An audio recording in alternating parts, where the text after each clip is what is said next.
আমন্ত্রণ জানাচ্ছি দর্পণ টিভি 24 থেকে। এবার নির্বাচনের প্রচারণা করতে মাঠে নামলেন আলহাজ KM আনোয়ারুল ইসলাম। সোমবার 11 আগস্ট ত্রয়োদশ জাতীয় সংসদ নির্বাচনকে সামনে রেখে চাটমোহরে ব্যাপক গণসংযোগ করছেন বিএনপির মনোনয়ন প্রত্যাশী সাবেক সংসদ সদস্য আলহাজ KM আনোয়ারুল ইসলাম।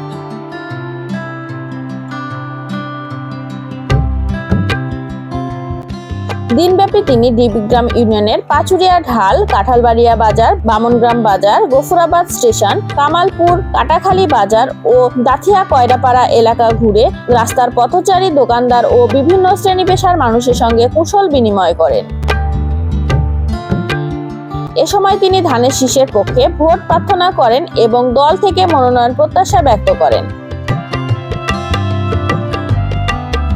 গণসংযোগে উপস্থিত ছিলেন উপজেলা বিএনপির সাবেক সাংগঠনিক সম্পাদক লিয়াকত মোল্লা, স্বেচ্ছাসেবক দলের আহ্বায়ক রেজাউল সরকার, সদস্য সচিব আসাদুজ্জামান লেবু, উপজেলা যুব দলের সদস্য সচিব ফারুক হোসেন, বিলচলন ইউনিয়ন ছাত্রদলের সাবেক সভাপতি রনি হোসেন, মথুরাপুর ইউপি সদস্য সৈকত মেম্বার সহ ছাত্রদল, যুবদল ও স্বেচ্ছাসেবক দলের বিভিন্ন পর্যায়ের নেতাকর্মীরা। এলাকার উন্নয়ন দেখে তারপরে আমাকে ভালো লেগেছে, তারপরে আপনারা ভালোবাসেন আমাকে।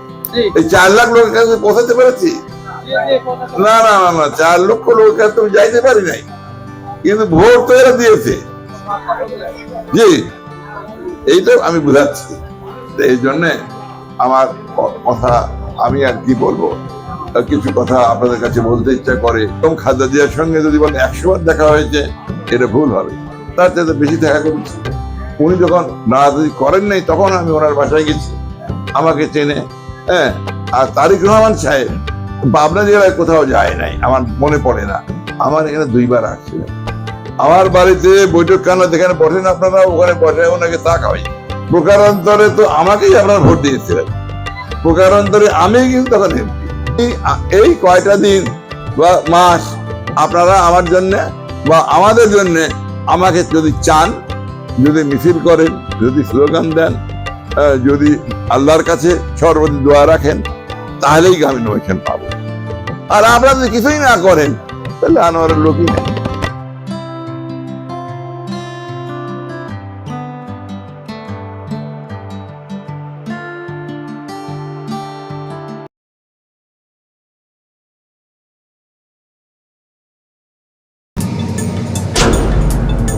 দর্শক, এতক্ষণ দর্পণ টিভি 24 এর সাথে থাকার জন্য ধন্যবাদ।